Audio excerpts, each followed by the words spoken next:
नमस्कार दोस्तों, मैं हूं श्यामवीर सिंह और आप देख रहे हैं हमारा चैनल जैसलमेर की गलियां।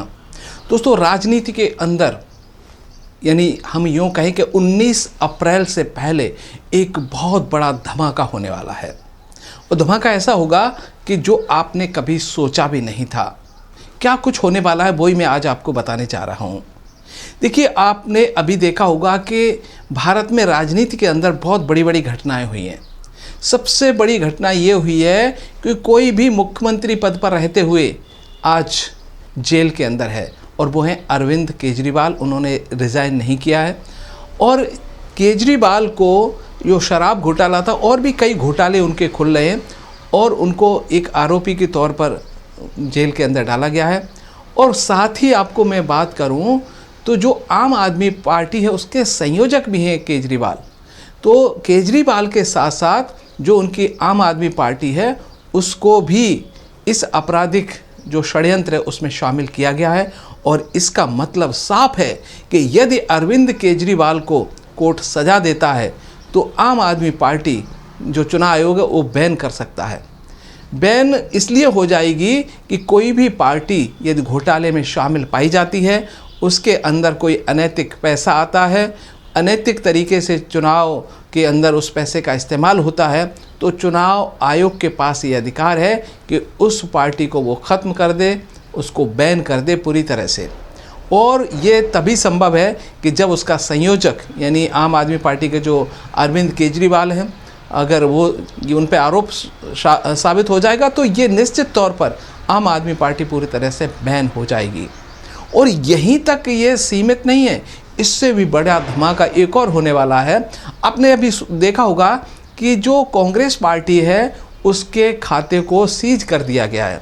यानी जो कांग्रेस पार्टी का जो खाता है जिससे वो चुनाव में पैसा खर्च करते हैं, अभी वो कुछ पैसा नहीं निकाल पा रहे हैं। और इसका कारण है कि उनका कोई बहुत पुराना एक विवाद चल रहा था इनकम टैक्स का, तो उन्होंने इनकम टैक्स से कुछ जो गलतियां हो गई थी वो छुपाई गई थी और 200 करोड़ की उनको पेनल्टी भी लगाई गई थी। और उन्होंने जो पेनल्टी 200 करोड़ की थी वो भरी नहीं, इसलिए उस खातों को सीज कर दिया गया है।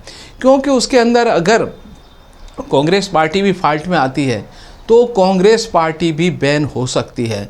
यदि कांग्रेस और आम आदमी पार्टी दोनों बैन हो जाती हैं, उन पर प्रतिबंध लग जाता है, तो इनके जो चुनाव चिन्ह या इस नाम का इस्तेमाल कोई भी व्यक्ति नहीं कर पाएगा।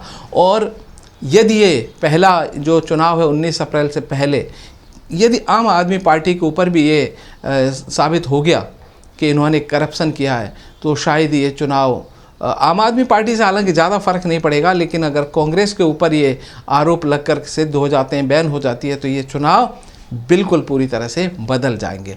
वैसे भी मैं आपको बात कहूँ कि जैसे कांग्रेस या अन्य विपक्षी दल हैं, वो एक इस चुनाव में एक मतलब ऐसा नहीं लग रहा है कि वो कहीं जीत के लिए लड़ रहे हों।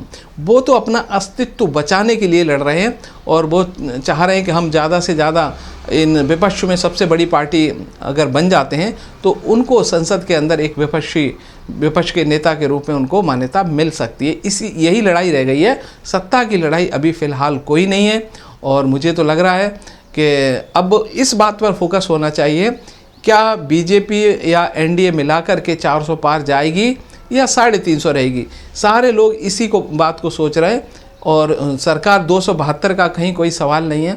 272 सीटें तो बीजेपी और एनडीए को उससे कई ज़्यादा सीटें उनको मिलने की पूरी संभावना है।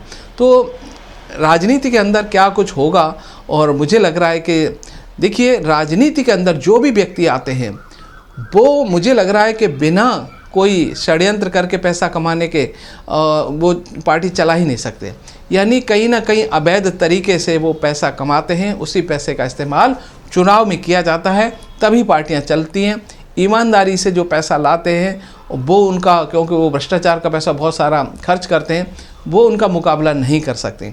यदि हमारे देश में सच्चा लोकतंत्र लाना है तो सबसे पहले जितने भी भ्रष्ट लोग हैं या जो पार्टियां भ्रष्ट हैं उनको बैन करना होगा, और जो भी नेता भ्रष्टाचार कर रहे हैं या जो अब तक किया है उनकी सबकी जांच होनी चाहिए, और जिन्होंने भ्रष्टाचार किया उनको जेल के अंदर होना चाहिए।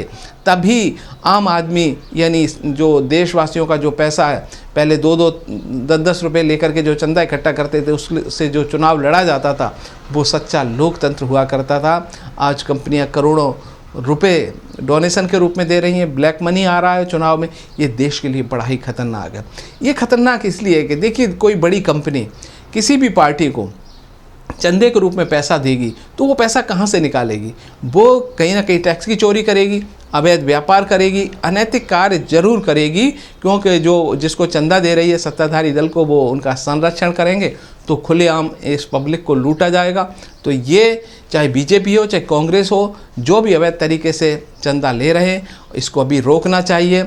और मुझे तो लग रहा है कि चुनाव आयोग को ये सब कुछ साफ सुथरा रखना चाहिए, किस प्रकार से कोई चंदा ले सकता है, उनका हिसाब किताब, और जो पार्टी हिसाब किताब ना दे उसको तुरंत बैन करके उसकी मान्यता ख़त्म कर दी जाए। तभी ये सच्चा लोकतंत्र होगा, तभी देश का विकास अच्छा होगा।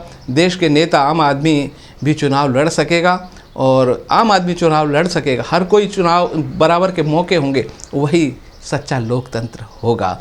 चलिए, अब इस बार जो चुनाव आ रहे हैं, मैं तो आपसे ये कहना चाहता हूँ कि इस बार चुनाव में आप भरपूर मतदान करें। कोई घर पे न बैठे, घर से निकलें, मतदान करें, और उन लोग जो चोरी चकारी का काम कर रहे हैं, जो देश को लूटने का काम कर रहे हैं, उनको सबक सिखाने के लिए अपने अच्छे उम्मीदवार को ज़रूर चुनें।